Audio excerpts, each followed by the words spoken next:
Bonjour à tous, je m'appelle Riza Ranjana Soul, on me connaît plus sous le nom de Riza Soul et je suis photographe, plutôt photoreporter basé à Antananarivo.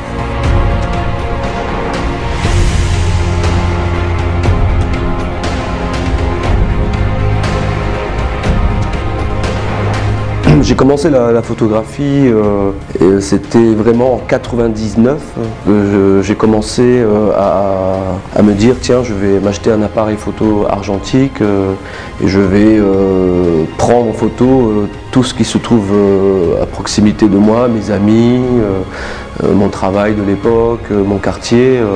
Et tout d'un coup ça a été vraiment une passion pour moi. J'avais la chance quand même d'habiter, on va dire, la chance d'habiter en France, ce qui me permettait de voir beaucoup d'expositions et de visiter beaucoup de musées consacrés à la photographie. Je dépensais tout mon argent dans cette activité-là et je passais toutes mes nuits dans mon laboratoire à cette époque-là. Et voilà, la passion de la photo est née comme ça, quoi.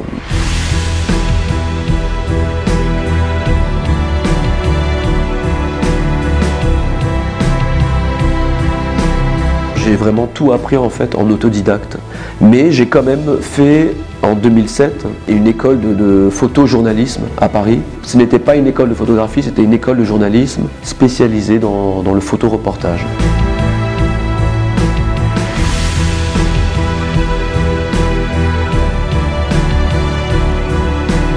Comme je disais, naturellement, je me suis orienté vers la photographie documentaire parce que ce qui m'importait, c'est que j'avais envie de témoigner de la vie des gens.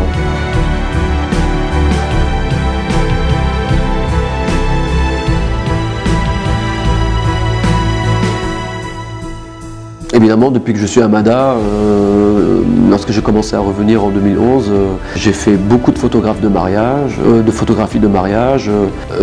J'ai aussi beaucoup travaillé avec un magazine culturel ici à Mada où je faisais les photographies de mode. Mais alors chaque fois, j'ai toujours gardé le style documentaire justement dans mes photos. Et je fais beaucoup de corporate aussi. Je travaille beaucoup aussi avec des ONG, avec certaines entreprises. On n'est plus dans de la photographie documentaire, on est presque dans de la photographie donc, de communication.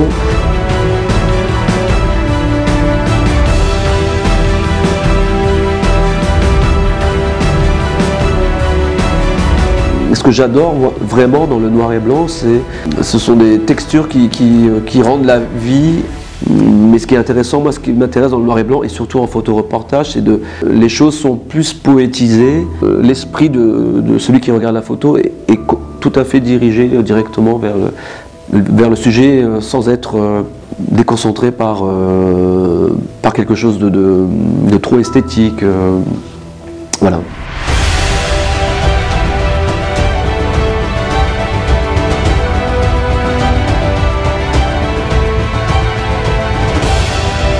Je vais parler de ma première expo qui m'a vraiment marqué, qui a été le déclencheur de l'envie d'être photographe professionnel. C'était en 2005. J'ai été sélectionné pour participer au festival panafricain de photographie à Bamako, au Mali. Et donc j'avais été invité pour exposer là-bas et montrer mon travail, ce que je faisais sur Madagascar en fait. Une expo aussi qui m'a vraiment marqué, que j'ai adoré faire, c'était l'exposition à Tsimo. Là on est en 2016, j'ai fait une exposition à l'Institut français de Madagascar, à Tana, et j'avais présenté mon travail sur le sud.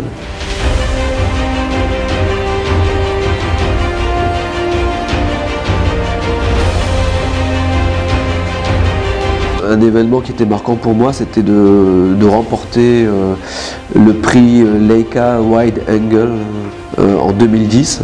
Alors Leica, pour ceux qui ne connaissent pas, c'est on va dire la première industrie de fabrication de matériel photographique.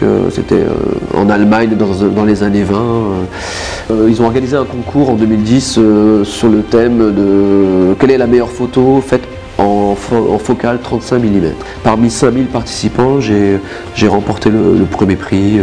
Mis à part ça, tout récemment, en mars donc 2019, j'ai remporté le prix Paritana, qui n'est pas un prix de photographie, mais qui est un prix d'art contemporain malagasy. J'ai remporté le premier prix, ce qui va me permettre de partir au mois de septembre 2019 pour une résidence artistique de 3 mois à la Cité des Arts à Paris.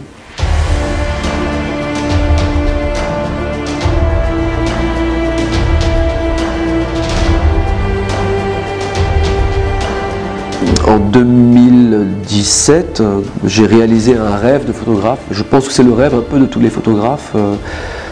J'ai ouvert mon showroom, et pour le moment je montre mon travail, je montre mes parutions que j'ai eues dans la presse internationale par exemple, et les gens peuvent commander des tirages, enfin des gens, des particuliers ou des sociétés d'ailleurs. Voilà, le showroom se trouve à Faravout, près de ce qu'on appelle la maison Galeni, consulat de Monaco. Nous sommes ouverts de mercredi à dimanche inclus.